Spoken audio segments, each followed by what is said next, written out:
Hello അസ്സലാമു അലൈക്കും. എല്ലാവർക്കും നാച്ചുറൽസ് വേൾഡിലേക്ക് സ്വാഗതം. ഞാൻ ഇന്നിവിടെ ഉണ്ടാക്കാൻ പോകുന്നത് ബീഫിൻ്റെ ഒരു സൂപ്പാണ്. നല്ല എളുപ്പത്തിൽ ഉണ്ടാക്കാൻ പറ്റുന്നൊരു സൂപ്പാണ്. എല്ലാവരും ഉണ്ടാക്കി നോക്കുക, എല്ലാവർക്കും ഇഷ്ടപ്പെടും. നമുക്ക് വീഡിയോയിലേക്ക് പോകാം.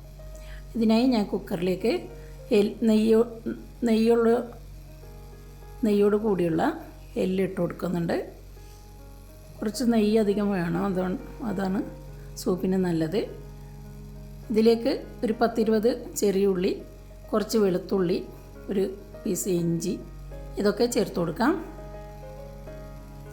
ഇനി 1/4 ടീസ്പൂൺ മഞ്ഞൾപ്പൊടി, 1 ടീസ്പൂൺ കുരുമുളക് പൊടി, 1 ടീസ്പൂൺ മുഴുവൻ മല്ലി, ഇതും ചേർത്ത് കൊടുക്കാം. ഇനി ആവശ്യത്തിന് ഉപ്പ് ചേർത്ത് കൊടുക്കണം.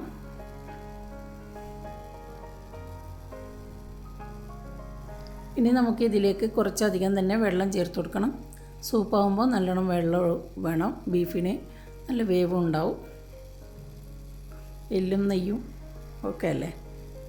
ഞാൻ ഉപ്പ് പോരാഞ്ഞിട്ട് കുറച്ചുകൂടി ഉപ്പ് ചേർത്ത് കൊടുത്തിട്ടുണ്ട്. ഇനി നമുക്ക് അടച്ച് വെച്ച് വേവിക്കാം. ഇത്രയേ പണിയുള്ളൂ. നല്ല കിടിലൻ സൂപ്പ് ഇവിടെ റെഡി ആയിട്ടുണ്ട്. എല്ലാവരും ഉണ്ടാക്കി നോക്കാം. ഇൻഷാ അല്ലാഹ് അടുത്തൊരു വീഡിയോയുമായി വരുന്നത് വരെ താങ്ക് യു ഫോർ വാച്ചിങ്. അസ്സലാമു അലൈക്കും.